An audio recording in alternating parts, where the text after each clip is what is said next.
구대륙과 신대륙이 가장 가깝게 마주하고 있는 곳, 태평양 최북단에는 좁은 바닷길이 있습니다. 빙하기의 해수면이 내려가면 이 좁은 해협은 육지로 변했고 약 2만 년 전 인류는 육지를 통해 아메리카 대륙으로 이동합니다. 가장 폭이 좁은 거리는 82km, 수심이 겨우 90m밖에 되지 않는 좁고 얕은 바다.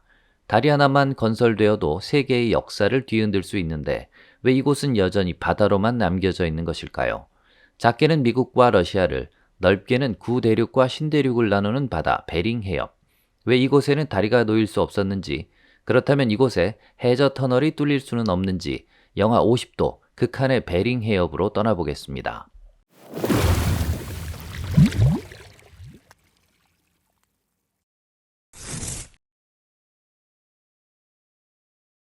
1728년 덴마크 태생의 러시아 탐험가 비투스 베링이 아시아와 아메리카 대륙이 바다로 분리되어 있음을 확인합니다. 사람들은 그의 이름을 따서 아시아와 아메리카를 나누는 좁은 바다를 베링 해협으로 명명했죠. 시베리아와 알래스카를 누빈 베링의 노력으로 알래스카는 러시아의 땅이 될 수 있었는데요. 베링의 탐험 이전에 베링 해협을 먼저 발견한 이가 있었습니다. 러시아 선배 셰몬 데즈네프였습니다. 러시아 북서부 출신인 데즈네프는 1639년 시베리아의 야쿠츠크로 이주합니다. 데즈네프는 시베리아 원주민들에게서 세금을 걷는 일을 했는데요. 1647년 대규모 원정대의 일원이 됩니다. 원정대가 꾸려진 목적은 포기차 강의 발견과 정복이었죠. 당시 러시아의 상인들에게는 담비와 바다코끼리가 넘쳐난다는 포기차 강에 대한 소문이 퍼져 있었는데요. 모피 사냥꾼들은 거대한 부를 안겨줄 그 강을 찾기 위해 혈안이 됩니다. 7척의 배에 100여 명의 인원을 꾸려 항해를 시작한 모피 원정대. 데즈네프도 20여 명의 인원을 꾸려 원정대에 합류했죠. 1648년 6월 원정대는 북극해 해안을 따라 항해를 시작하는데요. 7척의 배 중 3척은 좌초, 2척은 실종됩니다. 남은 2척의 배 중 1척에는 원정대장 알렉세예프가 타고 있었는데요. 알렉세예프는 병에 걸려 사망했고 남은 선원들도 원주민들에게 살해됩니다. 마지막 한 척의 배를 데즈네프가 이끌었는데요. 데즈네프의 배 역시 폭풍을 만나 표류합니다. 그리고 바다 위에서 10주를 헤맨 끝에 어느 강 하구에 도착했죠. 태평양의 북쪽 끝, 현재의 베링해로 흐르는 아니다르 강이었습니다. 데즈네프는 표류 중 코처럼 튀어나온 암석을 보았다고 전했는데요. 아시아의 동쪽 끝, 바로 데즈네프 곳입니다. 북극해에서 데즈네프 곳을 통과해 태평양의 아니다르 강에 상륙한 데즈네프. 하지만 당시에는 자신이 대륙의 끝을 지났다는 걸 알지 못했죠. 100여 명의 모피 원정대 중 생존자는 데즈네프를 포함해 10여 명. 이들은 아니다르강 주변에 정착합니다. 원주민들에게 모피로 세금을 걷던 데즈네프는 이곳에서 원주민들에게 모피를 조공하며 목숨을 부지했죠. 그리고 그곳에서 진짜 바다코끼리 서식지를 발견했고 2톤이 넘는 바다코끼리 상아를 모읍니다. 그는 상아를 팔아 엄청난 부자가 되었고 부와 명예를 모두 거머쥐게 됩니다. 데즈네프와 베링해 시대를 지난 뒤 많은 러시아인들이 베링해로 이주합니다. 그리고 그들 중 대부분은 모피 사냥꾼들이었죠.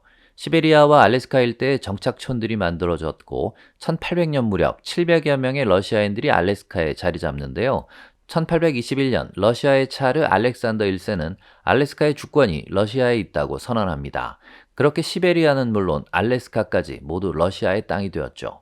그런데 1856년 러시아가 크림 전쟁에서 패배하자 상황이 바뀝니다. 국력에 심대한 타격을 입은 러시아는 돈이 필요했죠.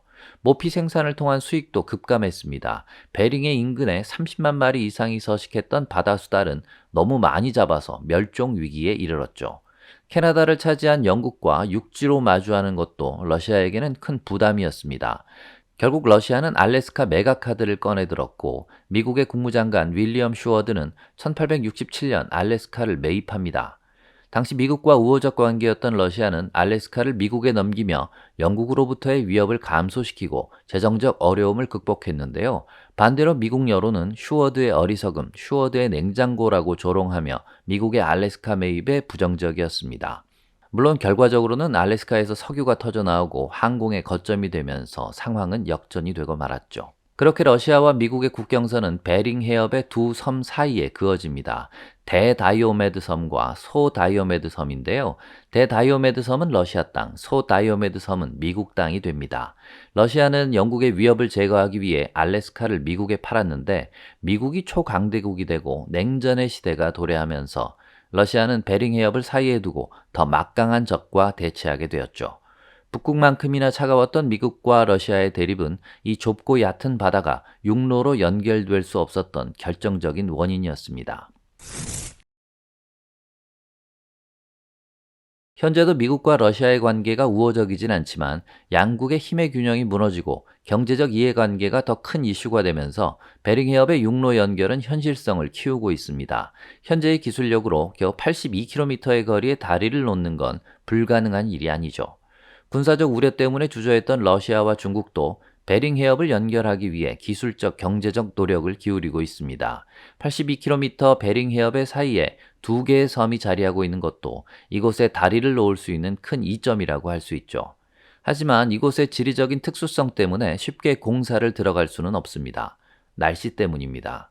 겨울의 평균 기온이 영하 20도, 추운 날은 영하 50도까지 떨어지는데요. 이 날씨에는 지상 공사가 불가능합니다. 콘크리트가 얼어버리기 때문이죠. 콘크리트의 동결 온도는 대개 영하 2도 정도인데요. 외부 온도가 4도 이상, 콘크리트를 넣을 때의 온도가 10도 이상이 되어야 정상적인 공사가 가능합니다. 베링 해협에서 다리 공사를 하려면 5월부터 9월까지 연중 5개월만 공사가 가능합니다. 늘어나는 기간과 비용을 감당하기 어려운 게 현실입니다.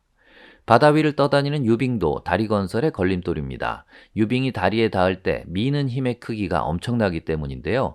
유빙이 가하는 힘의 크기가 무려 4,500톤 정도라고 합니다.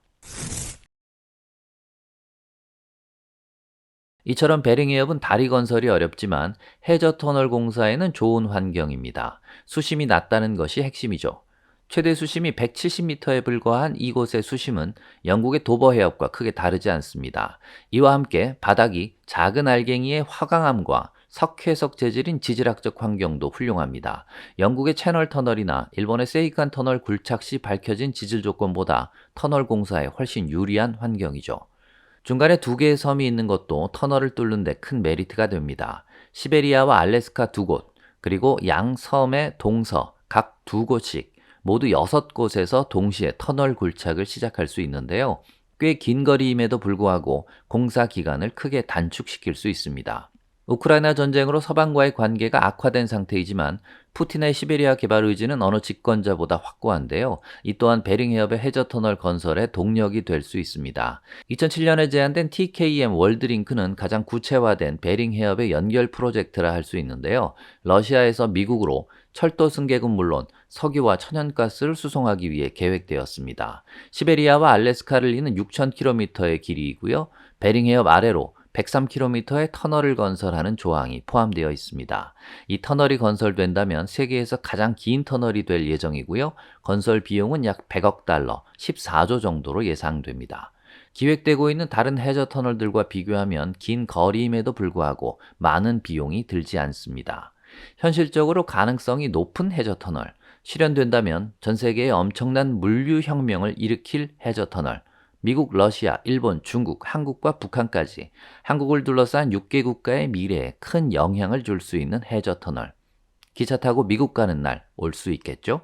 구독, 좋아요, 댓글은 언제나 큰 힘이 됩니다. 길과 바다의 이야기 도로시였습니다.